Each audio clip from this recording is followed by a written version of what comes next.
Okay, so the Jeep's now lifted. It's lifted. Bigger wheels and tires. Shod with some BFGs. That's where most people stop.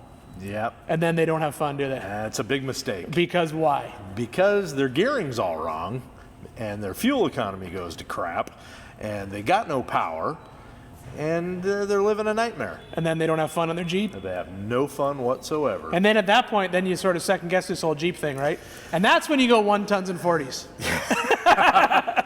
Well, the one thing Neil's got going for him is that he's a Yukon gear and axle. They have some gears here. They got gears, they got lockers, they got the shafts, they got all the small parts to actually do what you should do every time you go to a bigger tire, which is re-gear so you can maximize the performance out of the motor.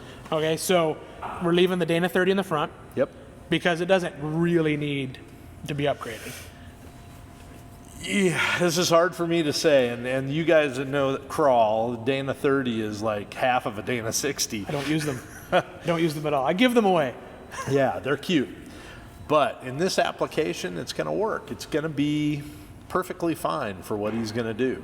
And for turning a 35 with chromoly shafts and a really strong locker, it'll be fine for a long time.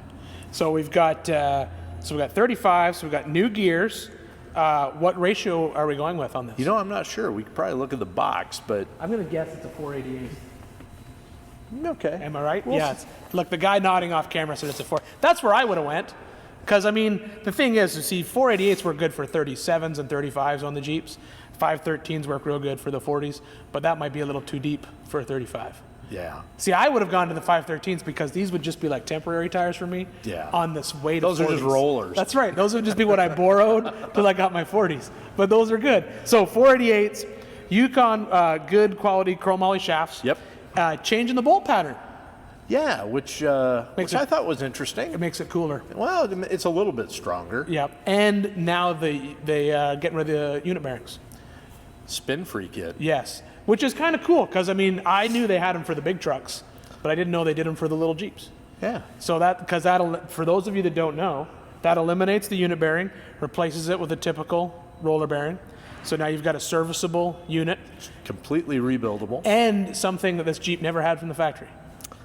Lockout hubs. Lockout hubs. And these are the cool lockout hubs, the Yukon hardcore lockout hubs. Yep. They're the best. Yep. My favorites. A lot of grease to put them together, though.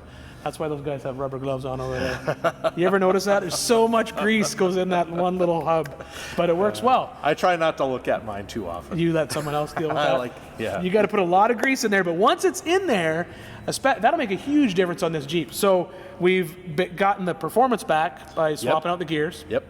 So now it's going to perform. But by putting the lockout hubs in the front, now on the front, we're not turning that whole axle. There's a whole rotating assembly there that just now can just sit. So now and live longer. We can lie to ourselves and say that all these modifications will get better fuel mileage. We're doing all of this. All of this is being done to this Jeep for better fuel mileage. The one thing that he's going to love is that when you get in a regular 4-liter Jeep on 29-inch tires and you step on the gas, that thing scoots. I mean, it's a lot of fun to drive. Like a rocket ship. Now it's going to drive like that on 35s. That'll be cool. And that's the part that people stop at the lift and tires, and they're always disappointed. You don't stop until you do the gearing. Well, they usually buy light bars first. Yeah, light bars and angry grills. But, I always say, what's the one thing you got to get before your light bar? Lockers before light bars. Hashtag it. Lockers before light bars. You got to do that. Hashtag lockers before light bars. Yes, absolutely. So, and this again, lockers. You got two choices of Yukon lockers when you're coming off-road. You've got your Grizzly Locker Angry Bear. Yep. The Angry Bear. And then you got the Zip. The Zip locker. Air-actuated locker. Perfect for the Pacific Northwest.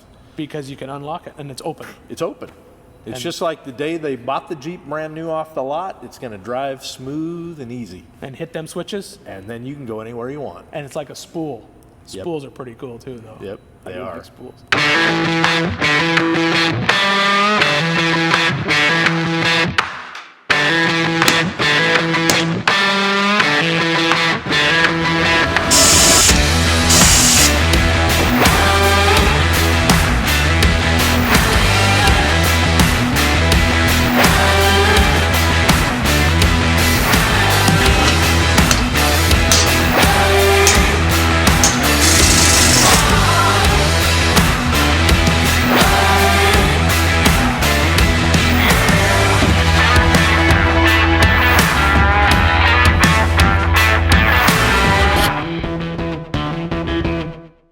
So now we know that it's up in the air, 35-inch tires. We've got lockers, like it should have. Yep. We've got good shafts, gears, and free spin.